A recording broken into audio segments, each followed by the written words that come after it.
Chile's president-elect, Gabriel Boric, announced the 24 ministers who will make up his cabinet when he takes office next March 11th.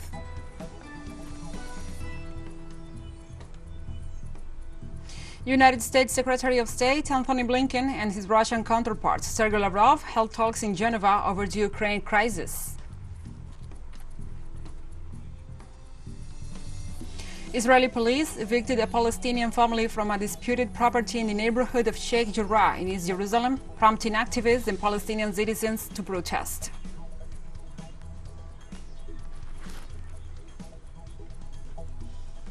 From the headquarters of teleSUR English in Havana, Cuba, this is From the South. I'm your anchor, Gladys Quesada, and these are the news. Chile's president-elect, Gabriel Boric, announced the 24 ministers who will make up his cabinet when he takes office next March 11th. Among his choices, President-elect Gabriel Boric picked current central bank head Mario Marcel as the finance minister, redoubling efforts to assure investors that his government will follow a fiscally responsible path. Boric picked for finance chief aimed at calming investors as his coalition looks to push through ambitious campaign pledges to improve public services and reduce inequality while also prolonging 3 decades of economic stability. The incoming president has described the country's consumption boom as unsustainable, saying that he will prioritize investments and respect the environment.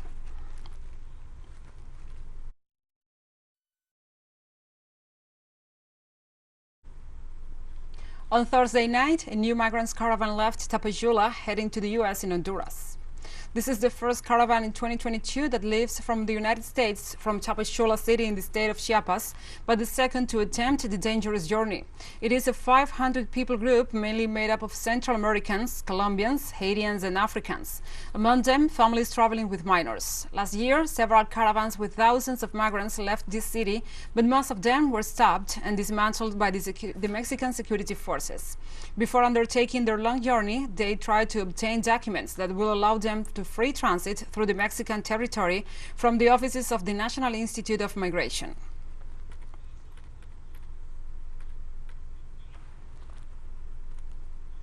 Now we move on. The representative to the Chamber of Congress by the Partido Comunista, Sergio Marín, denounced today on his Twitter account that a bomb was deactivated at the Casa Alternativa in the Colombian capital. In this place, where former combatants involved in the peace process carried out a productive enterprise, a meeting with young people was to be held today and tomorrow. According to common reports, a bomb was found in one of the bathrooms of the house in Bogotá, where yesterday an activity of the Historical Pact, a political coalition, had taken place. At this moment, the police are cordoning off the place and investigating what happened. Marín explained, while stressing the seriousness of the situation if the bomb had exploded. In such a case, not only will the attack affect the building, but also the people inside, clients, and those who trust this productive project. 2 days ago, a car bomb attack left 1 dead and several injured in Arauca, in another violent incursion against social leaders.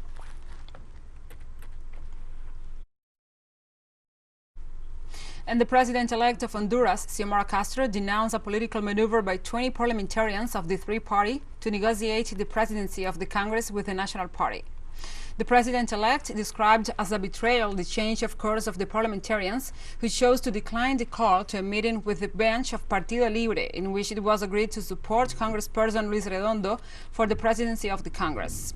Castro denounced the fact as a betrayal to the voters and announced that if deputy supporter of the former government was elected president of the Congress, she will proceed to take the oath of office before a judge of the Republic on January 27th.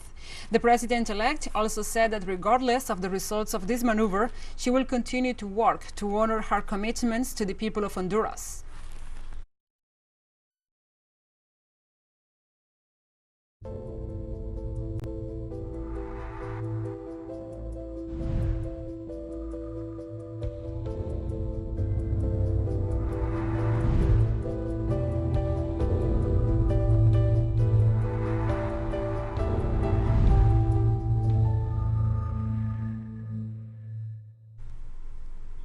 Now we move on to other topics. Today, the Ukrainian Minister of Health, Viktor Lyashko, and the Cuban ambassador in this country, Natasha Diaz, agreed to exchange experiences in the protocols of confrontation against COVID-19 in both countries.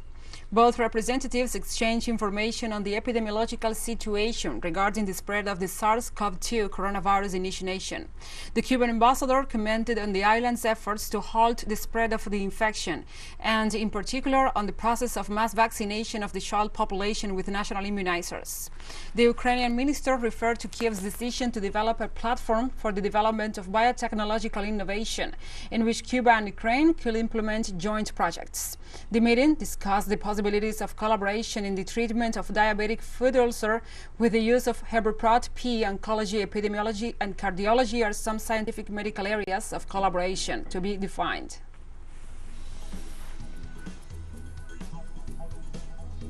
And we'll be right back after this very short break, so don't go away.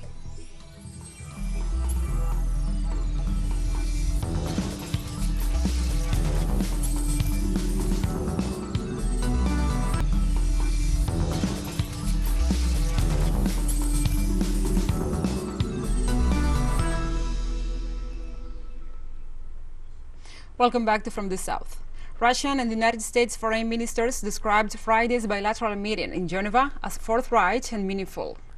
The meeting between Lavrov and Blinken concluded with Washington pledging to provide a written response to Moscow's security concerns related to the crisis in Ukraine. After meeting for nearly 2 hours, the diplomats said their talk was not polemical, but a candid exchange of worries and ideas. Moscow heard from the U.S. a repetition of the arguments about a non-existent plan to invade Ukraine, and the Secretary of State Blinken promised to give a written response to the Russian proposal on security next week. Moscow's proposals, submitted last month, included a guarantee that Ukraine will never join the North Atlantic Treaty Organization.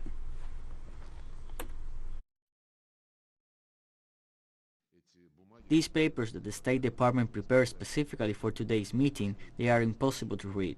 While we have special divisions headed by official ministry staffers, it is their duty to study all of that, and a response has already followed. I don't think it needs any further comments.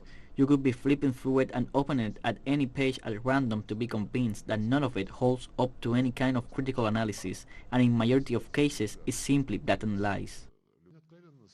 We had a sincere talk about it with U.S. Secretary of State Antony Blinken today. He agreed on the need to be more sensible in conducting this dialogue, and I hope emotions boil down, although there are no guarantees.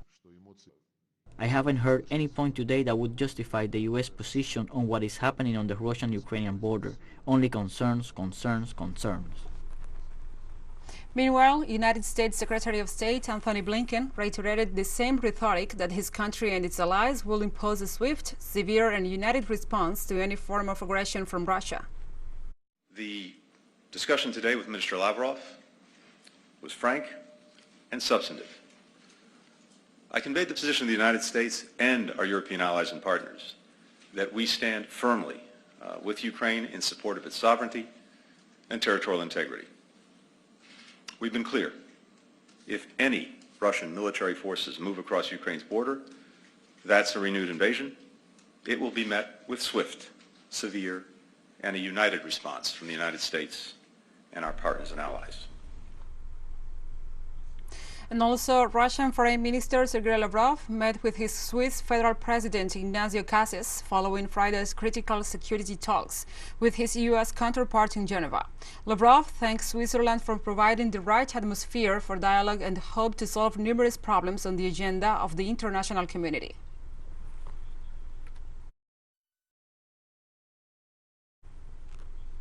Now we move on to other topics. South Africa's indigenous Khoi and Zan peoples have gone to court to block the construction of the planned African headquarters for online retail giant Amazon.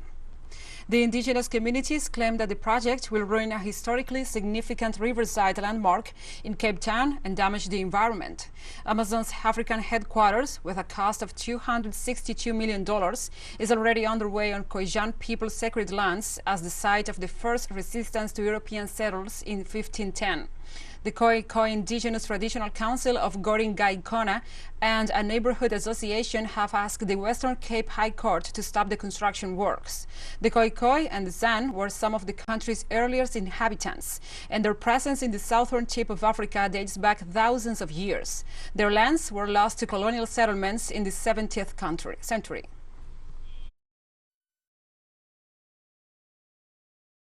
We will give not only this generation, but the 7 generations into the future for which we are responsible, something tangible to hold on to in the process of finding the pathway to restoration, restitution, and recognition of First Nations people.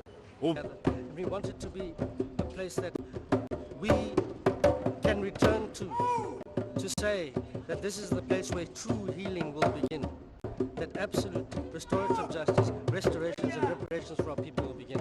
And these are the reasons why we are here in court. We want an interdict to stop the bulldozers, and the second... So in essence, our argument is that the cultural heritage rights, particularly of indigenous people, are being infringed by this construction, and that it ought to be stopped until such time as the court has decided on the validity of the authorizations which permit it.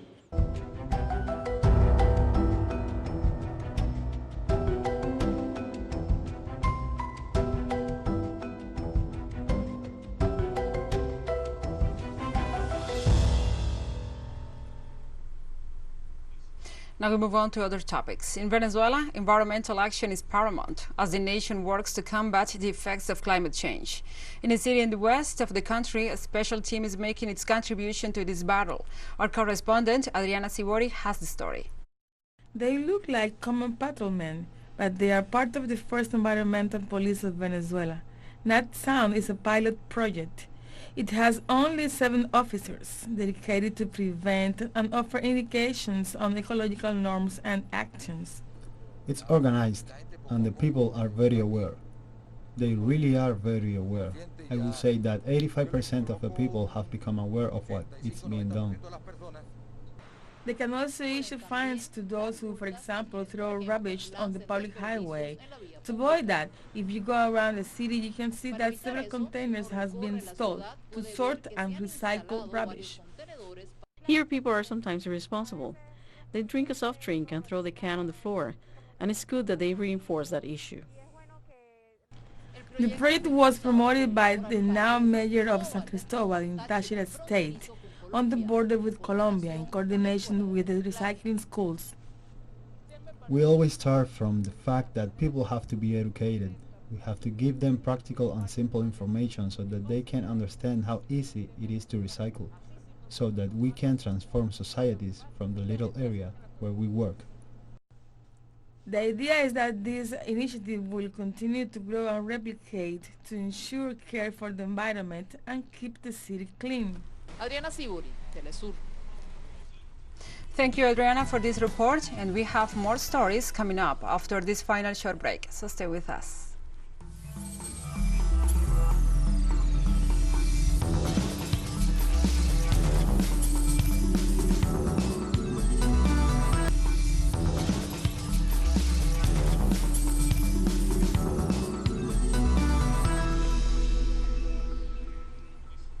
Welcome back.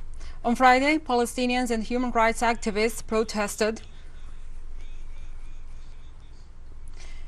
They protested over Jerusalem house eviction and demolition.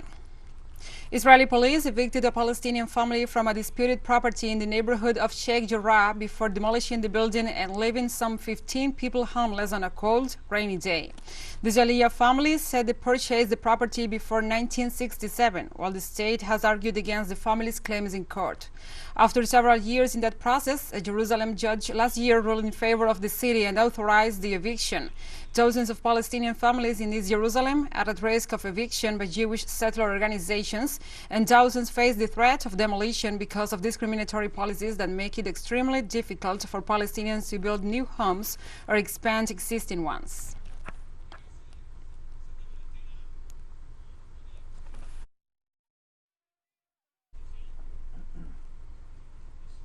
And we remain on topic as Palestinian authorities ask the United Nations to intervene in the issue to put an end to the exercise of racist crimes that Israel carries out in an attempt to occupy larger portions of Palestine's territory under Zionist rule. The Department of Negotiations of the Palestinian Liberation Organization claimed that the evictions and demolitions are the result of the international community's silence on the matter. Answering the call, the United Nations Agency for Palestinian Refugees urged Israeli authorities to bring to an immediate end all of these criminal activities in the West Bank and East Jerusalem.